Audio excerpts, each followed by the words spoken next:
जीवन में 5 तरह के सुख और 5 ही तरह के दुख। जीवन में 5 तरह के सुख और 5 ही तरह के दुख। संसार में 5 तरह के दुख हैं। धन, तन, मन, बुद्धि और अध्यात्म का दुख। आध्यात्मिक दुख है खुद को न जान पाना।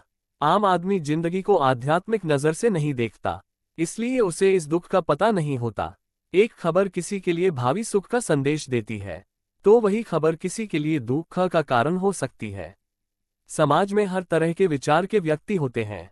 कुछ पैसे की नज़र से ही हर स्थिति, परिस्थिति और व्यक्तियों को देखते हैं।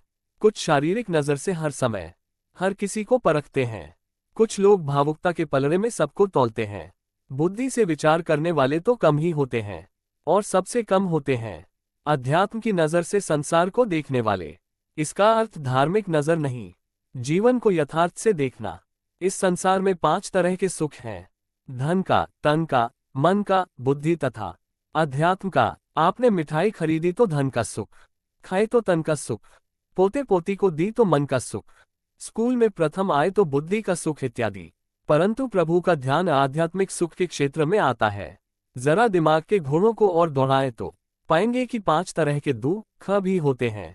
आपके 1000 रुपये खोए तो धन का दुख, शरीर का कोई अंग खराब हो गया तो तन का दुख, छोटी उम्र में परिवार में कोई व्यक्ति गुजर गया तो मन का दुख, पर कोई व्यक्ति परिवार में मानसिक संतुलन खो गया तो बुद्धि का दुख।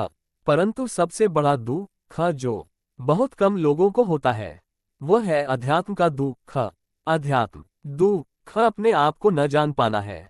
आम आदमी आध्यात्मिक नजर से जीवन देखता नहीं तो उसे इस दुख का पता भी नहीं है। अध्यात्म की नजर से देखें तो वास्तविकता में न सुख है न दुख है। सुख दुख तो मात्र एक विचार है। एक के लिए एक घटना दुख का संदेश लाती है, तो दूसरे के लिए वही घटना भावी सुख की आहट देती है। पैसा, स्वास्थ्य, परिवार, समाज, ये हमारे अभिन्न अंग हैं।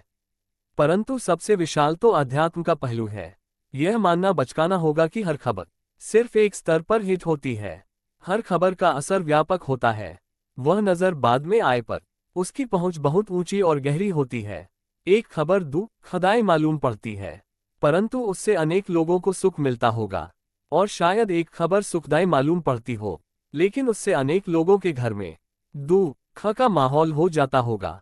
बात गहरी है, इसको जरा ध्यान से पढ़िएगा।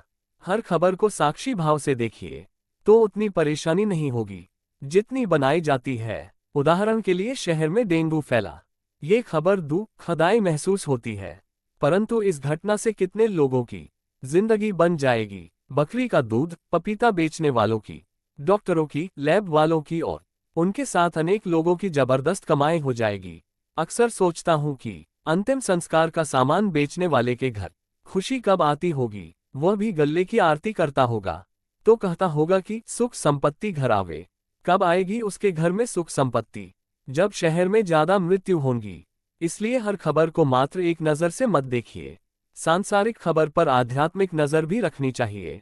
एक बार आपने साक्षी भाव से संसार की हर खबर को देखना शुरू कर दिया तो भयंकर से भयंकर दुख में भी आप डोलेंगे नहीं।